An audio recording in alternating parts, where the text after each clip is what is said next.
CM Siddaramaiah ಅವರ ನೇತೃತ್ವದಲ್ಲಿ ಸಂಪುಟ ಸಭೆ ನಡೀತಾ ಇದೆ. ವಿಧಾನಸೌಧದ ಕ್ಯಾಬಿನೆಟ್ ಹಾಲ್ನಲ್ಲಿ ಮೀಟಿಂಗ್ ಹಮ್ಮಿಕೊಳ್ಳಲಾಗ್ತಾ ಇದೆ. ಸಂಪುಟ ಸಭೆಯಲ್ಲಿ ರಾಜ್ಯಪಾಲರ ನಡೆ ಬಗ್ಗೆ ಚರ್ಚೆ ಆಗುತ್ತೆ. ಸಂಪುಟ ಸಭೆಯಲ್ಲಿ ರಾಜ್ಯಪಾಲರು ಭಾಷಣವನ್ನ ಓದಲಿಲ್ಲ. ಸಂಪುಟ ಅನುಮೋದನೆ ಮಾಡಿದಂತಹ ಭಾಷಣವನ್ನ ಅವರು ಓದಲಿಲ್ಲ. ಇದು ಸಂವಿಧಾನದ ಉಲ್ಲಂಘನೆ ಅಂತ ಸಿಎಂ ಸಿದ್ದರಾಮಯ್ಯ ಅವರು ಆಕ್ರೋಶ ಹೊರಹಾಕಿದರು. ಇನ್ನು ರಾಜ್ಯಪಾಲರು ಹೊರನಡೆದಂತಹ ವಿಚಾರಕ್ಕೆ ಸಂಬಂಧಪಟ್ಟಂತೆ ಈಗ ಕ್ಯಾಬಿನೆಟ್ನಲ್ಲೂ ಕೂಡ ಚರ್ಚೆಯಾಗುತ್ತೆ. ರಾಜ್ಯಪಾಲರನ್ನ ವಾಪಸ್ ಕರೆಸಿಕೊಳ್ಳಬೇಕು ಅಂತ ನಿರ್ಣಯ ಕೈಗೊಳ್ತಾರಾ ಅನ್ನುವಂತಹ ಪ್ರಶ್ನೆ ಕೂಡ ಇಲ್ಲಿ ಎದುರಾಗ್ತಾ ಇದೆ. ಕೇಂದ್ರ ಸರ್ಕಾರದ ಮೇಲೆ ಒತ್ತಡ ತರೋದಕ್ಕೆ ರಾಜ್ಯ ಸರ್ಕಾರ ನಿರ್ಧಾರ ಕೈಗೊಳ್ಳುವಂತಹ ಸಾಧ್ಯತೆ ಇದೆ. ಭಾಷಣ ಮೊಟಕುಗೊಳಿಸಿ ಗವರ್ನರ್ ಅವರು ಹೊರನಡೆದಿದ್ರು.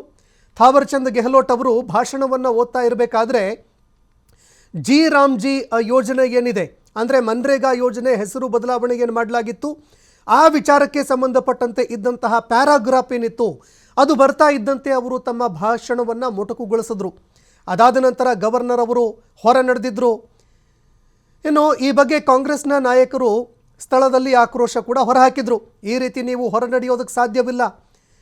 ಸಂಪುಟ ಅನುಮೋದನೆ ಮಾಡಿರುವಂತಹ ವಿಷಯಗಳೇನಿದ್ದಾವೆ ಅದನ್ನು ನೀವು ಭಾಷಣವನ್ನು ಓದಲೇಬೇಕು, ಅದನ್ನು ಮಾತನಾಡಲೇಬೇಕು ಅಂತ ಕಾಂಗ್ರೆಸ್ನ ನಾಯಕರು ಒತ್ತಾಯ ಮಾಡಿದ್ರು. BK ಹರಿಪ್ರಸಾದ್ ಆದಿಯಾಗಿ ಕೆಲವರು ಅದನ್ನು ಮನವರಿಕೆ ಮಾಡಿಸೋದಕ್ಕೆ ಅಂತ ಅವರು ಹೊರನಡೆಯುವಂತಹ ಸಂದರ್ಭದಲ್ಲಿ ಅಡ್ಡಿಪಡಿಸೋದಕ್ಕೂ ಕೂಡ ಮುಂದಾಗ್ತಾ ಇದ್ರು. ಅವರ ಜೊತೆ ಚರ್ಚೆಗೂ ಕೂಡ ಇಳಿತಾ ಇದ್ರು. ಇದೇ ಸಂದರ್ಭದಲ್ಲಿ ಅಧಿಕಾರಿಗಳು ಅವರನ್ನು ಸೈಡಿಗೆ ಸರಿಸಿದ್ರು. ಜೊತೆಗೆ ರಾಜ್ಯಪಾಲರು ಅಲ್ಲಿಂದ ಹೊರ ನಡೆಯೋದಕ್ಕೆ ಅಂತ ಅವಕಾಶ ಮಾಡಿಕೊಟ್ರು.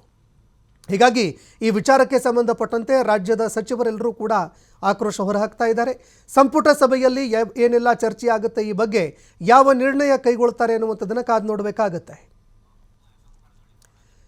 ಈ ಬಗ್ಗೆ ಮತ್ತಷ್ಟು ಮಾಹಿತಿ ಕೊಡ್ತಾರೆ ಪ್ರತಿನಿಧಿ ಶಿವಕುಮಾರ್ ಜೋಹಳ್ಳಿ, ಫೋನ್ ಸಂಪರ್ಕದಲ್ಲಿ ಜಾಯ್ನ್ ಆಗಿದ್ದಾರೆ. ಶಿವಕುಮಾರ್, ಕೇವಲ ಕರ್ನಾಟಕ ಮಾತ್ರ ಅಲ್ಲ, ತಮಿಳುನಾಡು, ಕೇರಳದಲ್ಲೂ ಕೂಡ ಇದೇ ರೀತಿಯಾಗಿತ್ತು. ಈಗ ಕರ್ನಾಟಕದಲ್ಲೂ ಕೂಡ ಅದೇ ರೀತಿಯಾಗಿ ಥಾವರ್ ಚಂದ್ ಗೆಹ್ಲೋಟ್ ಅವರು ಭಾಷಣವನ್ನು ಓದಲಿಲ್ಲ, ಹೊರನಡೆದ್ರು.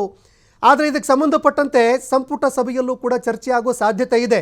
ಯಾವ ನಿರ್ಣಯ ಕೈಗೊಳ್ಳುವಂತಹ ಸಾಧ್ಯತೆ ಇದೆ, ರಾಜ್ಯ ಸರ್ಕಾರದ ಮುಂದಿನ ನಡೆ ಏನು, ಏನೆಲ್ಲ ಚರ್ಚೆ ಆಗಬಹುದು, ಈ ಬಗ್ಗೆ ಮತ್ತಷ್ಟು ಮಾಹಿತಿ ಕೊಡೋದಾದ್ರೆ. ಸಂತೋಷ್, ಇವತ್ತಿನಿಂದ ವಿಧಾನಮಂಡಲದ ಜಂಟಿ ಅಧಿವೇಶನ ಪ್ರಾರಂಭವಾಗಿದೆ. ಬೆಳಿಗ್ಗೆಯಿಂದ ಏನೇನೆಲ್ಲ ಆಯ್ತು ಅನ್ನುವಂಥದ್ದನ್ನ ಈಗಾಗಲೇ ಗಮನಿಸಿದ್ದೇವೆ. ರಾಜ್ಯಪಾಲರು ಭಾಷಣವನ್ನ ಅರ್ಧಕ್ಕೆ ಮೊಟಕುಗೊಳಿಸಿ ತೆರಳಿರುವಂತದ್ದು ಕಾಂಗ್ರೆಸ್ ಶಾಸಕರ ಆಕ್ರೋಶಕ್ಕೆ ಗುರಿಯಾಗಿದೆ. ಇನ್ನೊಂದು ಕಡೆ ಬಿಜೆಪಿ ಶಾಸಕರು ಅದನ್ನ ಸಮರ್ಥನೆಯನ್ನ ಮಾಡ್ಕೊಳ್ತಾ ಇದ್ದಾರೆ. ಇದರ ನಡುವೆ ಇದೀಗ ಮುಖ್ಯಮಂತ್ರಿಗಳ ನೇತೃತ್ವದಲ್ಲಿ ಸಚಿವ ಸಂಪುಟ ಸಭೆ ಕೂಡ ಪ್ರಾರಂಭವಾಗಿದೆ. ಸಂಪುಟ ಸಭೆಯಲ್ಲೂ ಕೂಡ ರಾಜ್ಯಪಾಲರ ನಡೆಯ ಬಗ್ಗೆ ಗಂಭೀರವಾಗಿ ಚರ್ಚೆ ಆಗ್ತಾ ಇದೆ. ರಾಜ್ಯಪಾಲರು ಅಂದ್ರೆ ಸಂವಿಧಾನದ ಪ್ರಮುಖ ಹುದ್ದೆಯಲ್ಲಿರುವಂತಹ ರಾಜ್ಯಪಾಲರು ಎಲ್ಲ ಒಂದು ಕಡೆ ಸಂವಿಧಾನದ ಸಂಘರ್ಷಕ್ಕೆ ಕಾರಣ ಆಗಿದ್ದಾರೆ ಅನ್ನುವಂತಹ ಆರೋಪದ ಮೇಲೆ ಈಗ ಅವರನ್ನ ಮತ್ತೆ ಕೇಂದ್ರಕ್ಕೆ ವಾಪಸ್ ಕಳಿಸ್ಬೇಕು ಅನ್ನುವಂತ ನಿಟ್ಟಿನಲ್ಲಿ ಸಂಪುಟ ಸಭೆಯಲ್ಲಿ ಚರ್ಚೆ ಆಗ್ಲಿದೆ ಅನ್ನುವಂತ ಮಾಹಿತಿಗಳು ಸಿಗ್ತಾ ಇದೆ. ಯಾಕೆಂದ್ರೆ ರಾಜ್ಯಪಾಲರು ನಡೆದುಕೊಂಡಂತಹ ರೀತಿ ಇವತ್ತು ಏನಿದೆ ಅದು ಒಂದು ಕಡೆ ಕಾನೂನಿನ ನಿಯಮಗಳಿಗೂ ಕೂಡ ವಿರುದ್ಧವಾಗಿದೆ. ರಾಜ್ಯಪಾಲರು ಸಂಪೂರ್ಣವಾಗಿ ಭಾಷಣವನ್ನ ಓದಬೇಕಾಗಿತ್ತು. ಅವರು ಓದದೆ ಇವತ್ತು ರಾಜ್ಯದ ಜನರಿಗೆ ಮೋಸವನ್ನ ಮಾಡಿದ್ದಾರೆ, ಅಪಮಾನವನ್ನ ಮಾಡಿದ್ದಾರೆ ಅನ್ನುವಂತ ಆರೋಪಗಳನ್ನು ಕೂಡ ಕಾಂಗ್ರೆಸ್ ನಾಯಕರು ಮಾಡಿದ್ದಾರೆ. ಹಾಗಾಗಿ ಅವರನ್ನ ವಾಪಸ್ ಕರ್ಸ್ಕೊಳ್ಬೇಕು ಅನ್ನುವಂತ ನಿಟ್ಟಿನಲ್ಲಿ ನಿರ್ಣಯವನ್ನ ಅಂಗೀಕರಿಸುವಂತ ಸಾಧ್ಯತೆಗಳಿದೆ. ಹಾಗಾಗಿ ಸಂಪುಟ ಸಭೆಯಲ್ಲಿ ಇದರ ಬಗ್ಗೆ ಗಂಭೀರವಾಗಿ ಚರ್ಚೆ ಆಗ್ತಾ ಇದೆ. ಸಂಪುಟ ಸಭೆಯಲ್ಲಿ ಒಂದು ವೇಳೆ ಏನಾದ್ರೂ ಇದರ ಬಗ್ಗೆ ನಿರ್ಣಯವನ್ನ ತೆಗೆದುಕೊಂಡಿದ್ದೆ ಆದ್ರೆ ಅದನ್ನ ಕೇಂದ್ರಕ್ಕೆ ಶಿಫಾರಸು ಮಾಡುವಂತ ಸಾಧ್ಯತೆಗಳು ಕೂಡ ಇದೆ. ಹಾಗಾಗಿ ಸಾಕಷ್ಟು ಮಹತ್ವವನ್ನ ಇವತ್ತಿನ ಸಂಪುಟ ಸಭೆ ಪಡ್ಕೊಳ್ತಾ ಇದೆ. ಇದರ ಜೊತೆಗೆ ಬೇರೆ ಬೇರೆ ವಿಚಾರಗಳ ಬಗ್ಗೆ ಕೂಡ ಇವತ್ತಿನ ಸಂಪುಟ ಸಭೆಯಲ್ಲಿ ಚರ್ಚೆ ಆಗಲಿದೆ.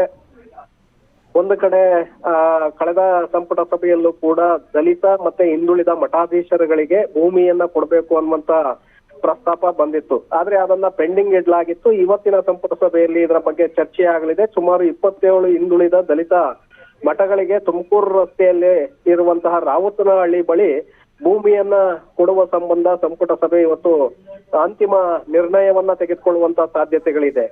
ಇದರ ಜೊತೆಗೆ ಸಾರಿಗೆ ನಿಗಮಗಳಿಗೆ ಹೊಸ ಬಸ್ ಖರೀದಿಯನ್ನ ಮಾಡೋದು, ಸುಮಾರು 450 BS6 ಬಸ್ಗಳನ್ನ 750 ಕೋಟಿ ವೆಚ್ಚದಲ್ಲಿ ಖರೀದಿಯನ್ನ ಮಾಡೋದಕ್ಕೆ ಒಪ್ಪಿಗೆಯನ್ನ ಕೊಡುವಂತ ಸಾಧ್ಯತೆಗಳು ಕೂಡ ಇದೆ. ಹಾಗೆ ಗ್ರೇಟರ್ ಬೆಂಗಳೂರು ವ್ಯಾಪ್ತಿಯಲ್ಲಿ ಸಮಿತಿಯನ್ನ ರಚನೆ ಮಾಡೋದು, ಅಂದ್ರೆ ಕಾಮಗಾರಿಗಳನ್ನ ಪರಿಶೀಲನೆ ಮಾಡೋದು ಮತ್ತೆ ಮೇಲ್ವಿಚಾರಣೆಯನ್ನ ಮಾಡೋದಕ್ಕೆ ಒಂದು ಸಮಿತಿಯನ್ನ ರಚನೆ ಮಾಡುವ ಬಗ್ಗೆ ಕೂಡ ಇವತ್ತಿನ ಸಂಪುಟ ಸಭೆಯಲ್ಲಿ ಚರ್ಚೆಯಾಗುವಂತ ಸಾಧ್ಯತೆಗಳಿದೆ.